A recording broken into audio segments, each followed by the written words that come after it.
Alright guys, I've got a 2020 KTM 690 Supermoto here, and these still use the old style foot peg springs, which are what like the 50s still use, a 50 SXs and stuff. Most of the bikes have a new spring now that's only got a loop on one side.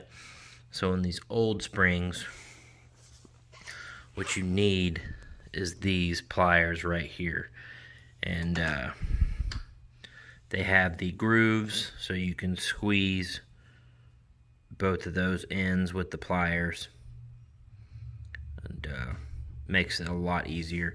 Squeeze both of those ends, push it down in here, stick the pin through it, and you're good to go. So if you're fooling around looking for an easier way, just grab a set of these Facoms.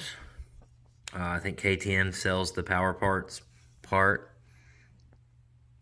but these make life a lot easier if you have to mess with these old style springs anymore. For the new style springs, you need these. Cool. Thanks.